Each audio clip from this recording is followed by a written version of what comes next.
Welcome to Networking RX, a podcast devoted to helping business professionals like you enhance your networking skills in order to become more proficient giving and receiving quality business referrals and improving the overall quality of your life and the lives of those around you. The Networking RX podcast is a production of AmSpirit Business Connections, an organization whose mission is to empower business success through networking. Frank Agin, president of AmSpirit Business Connections, started this podcast as a way to share the wealth of knowledge and wisdom he has amassed over years of networking. His intent is that through this podcast, he and other successful networkers can share with you their experience, insight, and observation relative to professional networking. Let's get started. Welcome to episode 1 of the Networking RX podcast. I'm your host, Frank Agin, founder and president of AmSpirit Business Connections. Today we're going to discuss networking and what it really is. First, let me start out by saying that networking and referral generation, business relationship management, all the topics we're going to touch on in this podcast series, learning about these things is not necessarily sequential, like, say, math. In math, you start out by learning how to count, and then you learn how to add, subtract, multiply, and divide. And from there, it builds into fractions and decimals and algebra and calculus. Everything in math is built upon what you've learned in the past. You don't start with algebra and then learn to count. However, with respect to learning about networking, learning about referral generation, and learning about good strategies for business relationship management, the learning is not necessarily sequential. Yes, there are basics, but once you understand those basics, you can attack learning about networking in lots of different ways. Today, we're going to talk about basics. We'll cover lots of fundamental topics. These are all the building blocks of all the future things that we're going to talk about on this podcast series. So this particular episode of the Networking RX podcast is very important. The first step for really understanding networking and then improving upon it is having a working definition of it. My definition of networking, the one I use when I get out and work with people, is that networking is 2 or more people working towards their mutual benefit. So networking is about helping others and being helped by others, and really nothing more than that. It's that basic. But let's face it, networking gets a bad rap. When people hear the word networking, they'll tend to roll their eyes. And as they do, they'll conjure up images of being on the wrong end of a cold call where the person won't take no for an answer, or being at the event and watching the individual work from person to person to person, glad-handing, making sure that their card gets out to everybody, or being the target of an endless stream of unwanted emails or social media solicitations. Don't get me wrong, networking is about prospecting and networking is about making sales. That's why we network, right?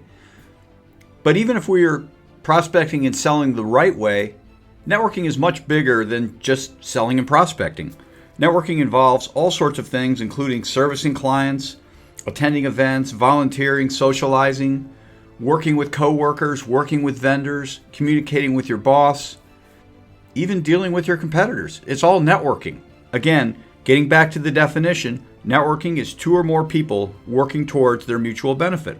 As we continue on in this podcast, I want you to think about networking in the very broadest of terms. Simply stated, networking is any human interaction. Okay, to recap where we're at right now, we have a definition of networking, 2 or more people working towards their mutual benefit. And we now know that networking is much broader and encompasses much more than just selling and prospecting. Okay, let's switch gears a little bit. Let's talk about some recurring themes within networking. There are 3 recurring themes that come up over and over and over in networking, and these are the basics. These are the foundations of successful networking. The first is what I call the quintessential elements of a networking relationship. And it basically is this. All things being equal, we do business with people we know, we like, and we trust. So everything you do involving other people needs to center on you getting them to know you, like you, and trust you. Think about the people you've referred. You've known them, you've liked them, you've trusted them. Think about the people who have referred you. They know you, they like you, they trust you. So the first thing to bear in mind is that to make networking work, you need to get people to know you, like you, and trust you. The second recurring theme, which relates to the first, is called the golden rule of networking. And the golden rule of networking states that effective networking is about giving to others first and expecting nothing in return. Successful networking is about finding ways to help other people and just trusting that it'll come back to you. You can't expect people to give things to you. You can't expect things to come back. You just have to do things for other people and trust that it'll come back to you. We will devote entire episodes to this on things that you can do to help other people, but you need to get your mind in the right place in that you need to try and find ways to help other people. The third recurring theme is that every contact has opportunity. And again, I'll probably do an entire episode on this in the coming weeks, but stop and think about it.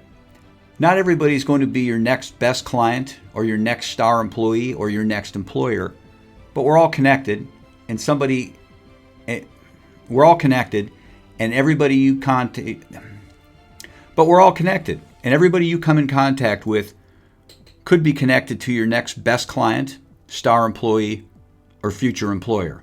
So what you need to do is treat everybody as if they have the potential of being of value to you, and eventually good things will follow. So the three recurring themes are: people need to know you, like you, and trust you. You need to give to other people first, and then recognize that every contact you have, everybody you encounter, has potential. Another foundational basic to successful networking is that when you network, you need to have the correct mindset, as attitude is everything. And there are three things I generally talk about when I talk about attitude and networking. The first thing, you have to believe that it works. If you believe in networking, you'll conduct yourself with confidence, and that will draw people to you. If you're skeptical of what it'll do, that will come across in how you carry yourself. So the first thing you need to do with respect to your attitude is believe that it works. The second thing you need to do with respect to successful networking in your attitude is you need to develop the mindset that you network well. Everything you've ever achieved has involved networking. So stop and think about it.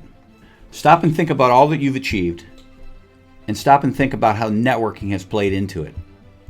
You need to give networking some credit, that networking works, and you need to give yourself some credit, that you are good at networking. You've made things happen in the past. You may not have realized it, but networking has certainly played a big role in the success and achievement that you have.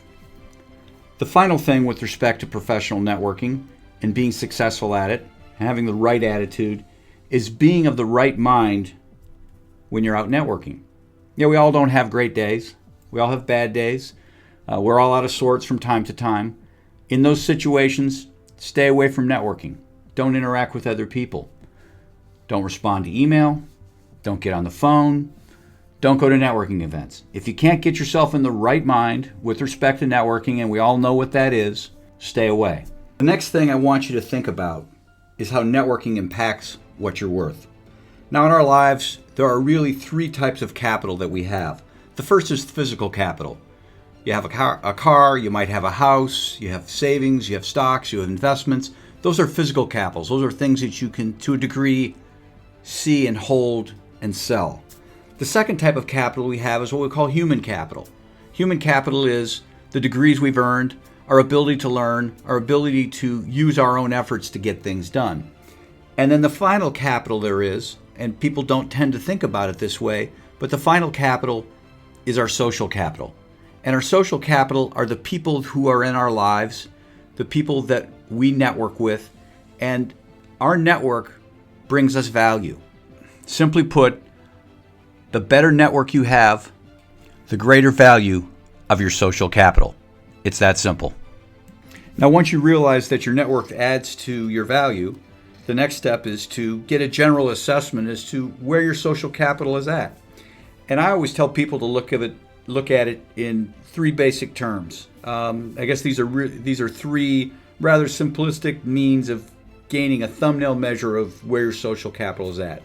And that involves assessing, 1, your connectivity, 2, your density, and then finally, your potential. First, connectivity. With respect to connectivity, the question you need to ask yourself is, who do I know?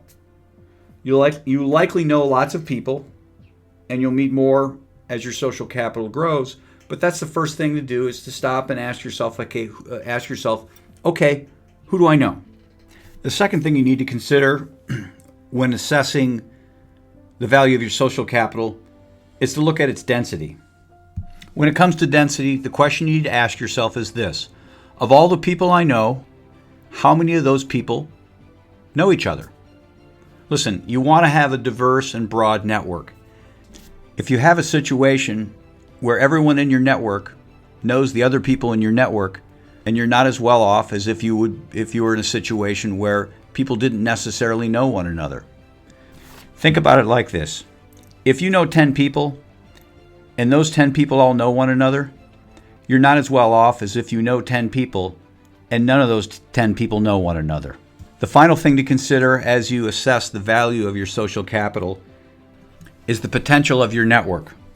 What potential means is this: stop and look at your network and ask yourself, of the people you know, how many people do they know that you would like to meet?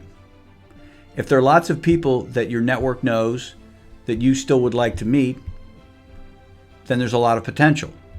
If you have a network, however, where the people you're connected to don't have a lot of other people you'd like to be connected with, you don't have as much potential with your network.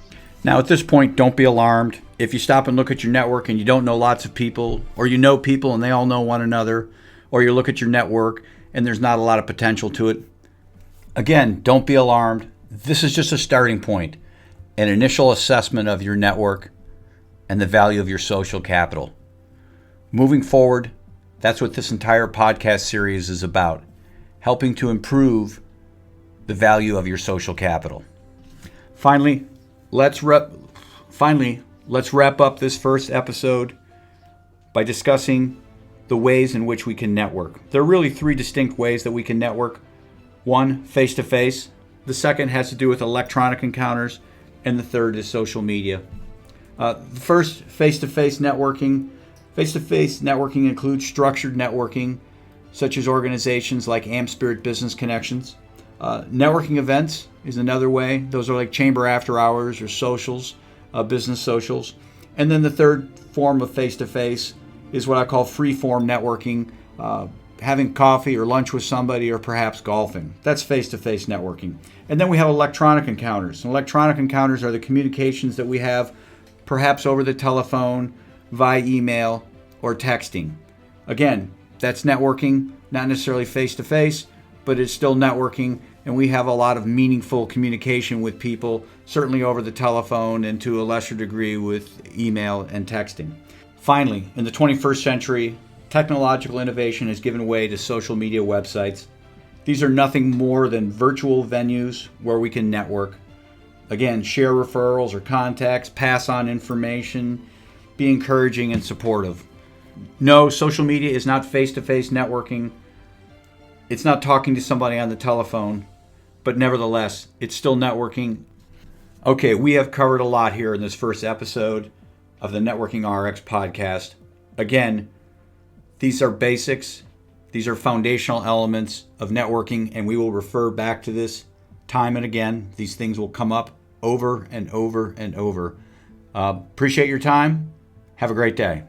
Thanks for joining us on the Networking RX podcast. Please put what you've learned into action today and let us know if you have questions, comments, or ideas for future topics. You can email them to us at podcast@amspirit.com. That's AmSpirit.com. Finally, so you never miss an episode, be sure to subscribe to the Networking RX podcast through iTunes, Overcast, or however you receive your podcasts. Now get out and network with someone. The Networking RX podcast is the copyright production of AmSpirit Business Connections. All rights reserved.